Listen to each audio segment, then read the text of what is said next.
Donc, vous pouvez déjà le voir ici. Est-ce que Striker mérite d'avoir une place dans notre watchlist en 2 secondes? Une croissance pareille. Ça peut être intéressant. Des marges de but qui se maintiennent, des marges EBITDA plutôt stables, des free cash flow et net income qui vont à peu près, disons, dans le même sens. Un nombre d'actions qui est, le nombre d'actions est en légère augmentation. Attention, quand même, à aller vérifier pourquoi. Vous savez que l'analyse quantitative vous permet essentiellement de poser les bonnes questions. OK? Et l'analyse qualitative permet de répondre à ces questions-là. Les deux sont indissociables et ce qui donne à peu près une analyse fondamentale. OK? Donc, marge nette ici, assez stable, parfait. Dette nette sur EBITDA, qu'est-ce qu'on a? On a quelque chose autour de 2,3 fois l'EBITDA et je ne serais pas étonné de voir cette compagnie se négocier à 25 fois les bénéfices, sinon plus que ça. Donc ici, en moyenne, je prends la médiane ici, on a à peu près combien? 25 fois les bénéfices, voilà, 25 fois les bénéfices, 23,8, si vous voulez, si vous avez la précision. Moi, je paye 10, 15, 20 et 25, point barre, ok? 25, c'est 4% de rendement. 20 fois les bénéfices, c'est 5% de rendement. 15 fois les bénéfices, c'est 6,6% de rendement. Et 10 fois les bénéfices, c'est 10% de rendement. OK?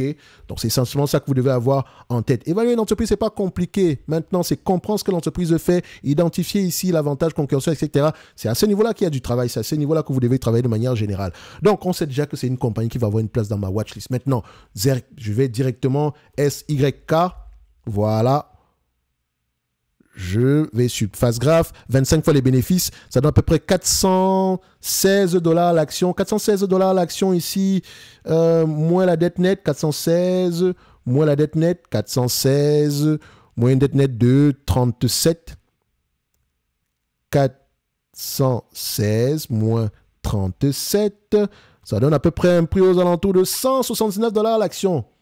Donc l'entreprise est correctement évaluée ici. Donc, ça prend déjà en considération une certaine croissance. C'est un business assez prévisible. Les analystes ont tendance à faire de bonnes prévisions ici. Tant mieux si la croissance continue. Si la croissance continue ici, on peut se dire qu'à partir de 2027, on aura totalement ici... Voilà, au-delà de 2027, ça pourrait être intéressant. On pourrait justifier clairement ici le prix actuel.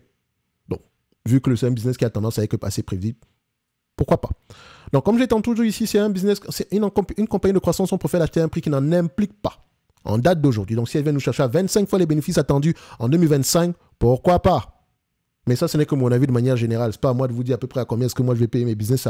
C'est à vous de voir. Chacun a sa marge de sécurité ici. OK? Faites ce qui vous intéresse de manière générale. Ici, mon but est simple. Est-ce que c'est une entreprise qui mérite d'avoir une place dans ma watchlist? Si la question est oui, si la réponse est oui, combien et quel sera le price target hypothétique ici? C'est 379 $. Est-ce qu'il y a une marge de sécurité? Oui ou non? Et maintenant, par rapport à ça, on agit en conséquence. 379 $ l'action. Je viens dans ma watchlist. Le lien pour la watchlist est en description de la vidéo. OK? Donc, on va prendre ça. On vient ici, Striker, boum, 3, 7, 9. Voilà, ça mettra correctement évalué. Je mets la date d'aujourd'hui. Un like, un abonnement, un commentaire, ça fait toujours plaisir. Je rappelle ici que vous avez une analyse sectorielle dans le service Top Premium ici pour ce secteur. Donc, c'est le secteur ici, tout ce qui concerne ici, équipements et fournitures dans le secteur médical. OK? Donc, comme je l'ai mentionné, ceci n'est que mon avis et non un conseil d'investissement. Comme d'habitude, je me réserve pleinement et royalement le droit de me tromper. D'accord? Je ne vais pas revenir sur pourquoi est-ce qu'on fait une analyse quantitative, etc. C'est ce qu'une analyse quantitative vous sert uniquement ici à poser les bonnes questions quand vous allez lire les rapports financiers. Vous avez également la checklist dans le club. Le club est accessible en passant par la newsletter. Il est gratuit de manière générale. Bref. C'est terminé pour cette analyse-ci. Ça, vous avez vu, ça nous a pris moins de 5 minutes. Il n'y a pas grand-chose à dire ici. C'est que c'est un business intéressant à aller regarder en profondeur. Maintenant, la première chose que vous allez faire, c'est qu'est-ce que l'entreprise fait? Merci, au revoir.